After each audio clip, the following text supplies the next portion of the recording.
Welcome to channel Aman Kesaula TV. Hari ini saya akan membahas mengenai Yesus really is a superhero.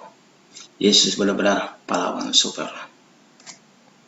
Arti kata pahlawan, orang yang menonjol karena keberanian dan pengorbanannya dalam membela kebenaran, atau pejuang yang gagah berani. Arti kata super, lebih dari yang lain, luar biasa, istimewa. Jadi pahlawan super adalah orang yang menonjol karena keberanian dan pengorbanannya dalam membela kebenaran, yang merupakan pejuang yang gagah berani, memiliki kemampuan lebih dari orang lain, luar biasa dan istimewa. Apakah Yesus seorang pahlawan super? Mari kita lihat bentuk-bentuk dari kepahlawanan Yesus. Yang pertama adalah berani menegakkan kebenaran bagi kerajaan Allah.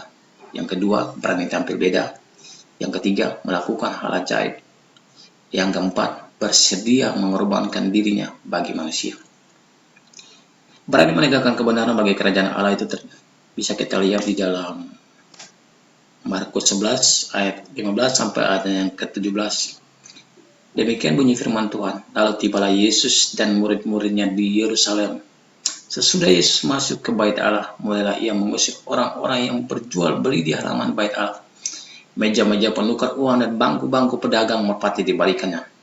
Dan ia tidak memperbolehkan orang membawa barang-barang melintasi halaman bait Allah.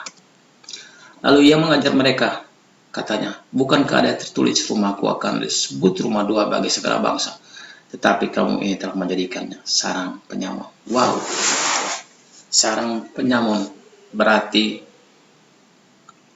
gerombolan para penjahat atau para perampok.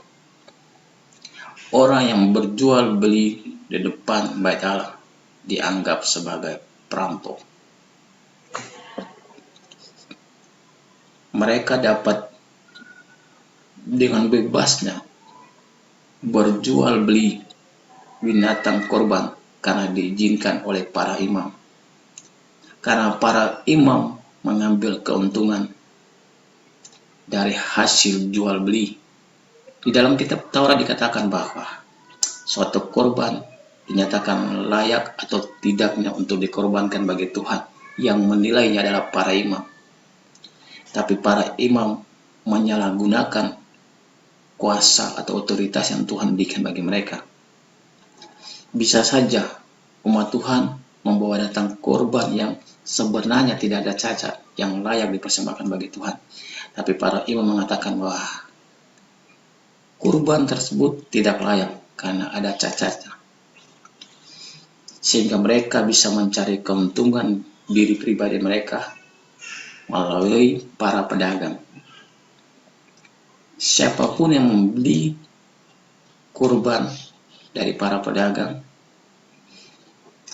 dikatakan layak dipersembahkan bagi Tuhan karena telah bekerja sama dengan para imam. Itulah yang tidak disenangi oleh Yesus, sehingga Yesus berani menegakkan kebenaran bagi kerajaan Allah, bahwa bait Allah harus sesuai dengan fungsinya, yaitu sebagai tempat Tuhan bertata, sehingga rumah Tuhan dijadikan tempat untuk memuji dan memuliakan nama Tuhan, bukan untuk mencari keuntungan. Jadi gereja Tuhan ada di tengah-tengah dunia bukan untuk mencari keuntungan, tetapi gereja Tuhan ada di dunia ini untuk menegakkan kebenaran, untuk membuat orang berbondong-bondong masuk dalam kerajaan surga. Yang kedua, Yesus berani tampil beda. Mari kita akan lihat di dalam Lukas 6 ayat 6 sampai ayat yang ke-11. Demikian bunyi firman Tuhan. Pada suatu hari Sabat lagi, Yesus masuk ke rumah ibadat lalu mengajar. Di situ ada seorang yang mati tangan kanannya. Ahli-ahli Taurat dan orang-orang Farisi mengamat-ngamati Yesus. Kalau ia menyembuhkan orang pada hari Sabat, supaya mereka dapat alasan untuk mempersalahkan dia. Tetapi ia mengetahui pikiran mereka, lalu berkata kepada orang yang mati tangannya itu, bangunlah dan berdirilah di tengah. Maka bangunlah orang itu dan berdiri. Lalu Yesus berkata kepada mereka, "Aku bertanya kepada kamu, manakah yang diperbolehkan pada hari Sabat? Berbuat baik atau berbuat jahat? Menyelamatkan nyawa orang atau membinasakannya?" Sesudah itu ia memandang keliling kepada mereka semua, lalu berkata kepada orang sakit itu, "Ulurkanlah tanganmu." Orang itu berbuat demikian dan sembuhlah tangannya. Maka meluaplah amarah mereka, lalu mereka berunding apakah yang akan mereka lakukan terhadap Yesus. Wow. Para imam, mereka berani berbuat kejahatan di saat hari Sabat, sedangkan di hari Sabat harus melakukan kebaikan. Mereka menggunakan firman Tuhan dengan pengertian yang salah. Di dalam kitab Taurat dikatakan ketika hari Sabat tidak boleh mengerjakan pekerjaan apapun. Tapi mereka tidak mengetahui bahwa hari Sabat itu ditujukan untuk Tuhan, untuk melakukan kebaikan. Ketika hari Sabat ada, semua orang datang untuk memuji dan memuliakan Tuhan, bukan hanya lewat bibir mulut tapi lewat perbuatan. Dari Yesus tak berbeda. Yesus melakukan kebaikan di hari Sabat. Para imam melakukan kejahatan di hari Sabat. Yang ketiga, Yesus melakukan hal ajaib. Yohanes 2 ayat 7 sampai ayat 11 berkata, Yesus berkata kepada pelayan-pelayan itu, "Isilah tempayan-tempayan itu penuh dengan air," dan mereka pun mengisinya sampai penuh. Lalu kata Yesus kepada mereka, "Sekarang cedoklah dan bawalah kepada pemimpin pesta." Lalu mereka pun membawanya. Setelah pemimpin pesta itu mengecap air yang telah menjadi anggur itu, dan ia tidak tahu dari mana datangnya. Tetapi pelayan-pelayan yang mencedok air itu mengetahuinya. Ia memanggil mempelai laki-laki dan berkata kepadanya, "Setiap orang menghidangkan anggur yang baik dahulu, dan sesudah orang puas minum, barulah yang kurang baik. Akan tetapi engkau menyimpan anggur yang baik sampai sekarang." Hal itu dibuat Yesus di Kana yang di Galilea sebagai yang pertama dari tanda-tandanya. Dan dengan itu ia telah menyatakan kemuliaannya dan murid-muridnya percaya kepadanya. Luar biasa sekali. Ini merupakan perbuatan ajaib Yesus yang pertama kali. Mujizat air menjadi anggur di Kana. Luar biasa sekali. Dan Yesus mengadakan berbagai mujizat yang lainnya. Ini menandakan bahwa Yesus adalah pahlawan super. Karena Yesus melakukan perbuatan ajaib. Kemampuan Yesus melebihi kemampuan manusia pada umumnya. Dan yang terakhir, Yesus bersedia mengorbankan dirinya bagi manusia. Paulus mencatat kepada jemaat di Galatia 1 ayat 4, yang telah menyerahkan dirinya karena dosa-dosa kita untuk melepaskan kita dari dunia jahat yang sekarang ini menurut kehendak Allah dan Bapa kita. Yesus memilih untuk mengorbankan dirinya.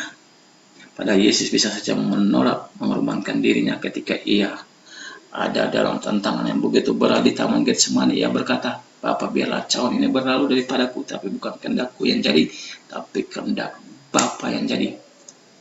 Ketika Yesus mengatakan biarlah kehendak Bapa yang jadi, banyak orang berpikir bahwa Yesus dengan Bapa pribadi yang berbeda. Dan Yesus bukan Tuhan. Pada Yesus adalah Tuhan sendiri dan Yesus adalah pribadi Bapa sendiri. Tapi mengapa dia mengatakan biarlah kehendak Bapa yang jadi? Karena Yesus datang dalam rupa manusia. Filipus pernah bertanya kepada Yesus, "Tunjukkan apa-apa kepadaku." Kemudian Yesus mengatakan kepada Filipus, "Mengapa engkau menanyakan?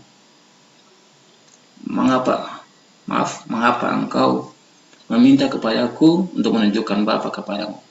Di saat engkau melihat anak manusia, berarti engkau melihat Bapa." Berarti Yesus adalah Bapa sendiri. Karena Yesus mengatakan, engkau melihat anak manusia, engkau melihat Yesus, berarti engkau melihat Bapa. Karena Yesus adalah pribadi Bapa itu sendiri. Tapi ketika ia mengambil rupa manusia, Ia benar-benar manusia 100%. Sehingga ia pun bisa dikatakan sebagai manusia dan ia juga dikatakan sebagai Tuhan. Mengapa Yesus datang mengambil rupa manusia? Karena ketika Yesus datang mengambil rupa manusia, manusia tidak akan mati binasa. Tapi ketika Yesus mengambil rupa Allah ketika ia datang ke dalam dunia, maka semua manusia pasti akan binasa. Karena firman Tuhan berkata, tidak ada seorang pun yang benar, tidak ada seorang yang pun yang kudus, semua manusia telah berdosa. Siapapun orang yang berdosa ketika berjumpa dengan Tuhan, pasti akan mati binasa. Karena Yesus adalah pahlawan super kita. Marilah kita lebih sungguh-sungguh lagi mencari Tuhan kita Yesus Kristus. Tidak lagi hidup di dalam dosa. Marilah kita hidup sesuai dengan apa yang menjadi kehendak Bapa kita. Tuhan Yesus memberkati.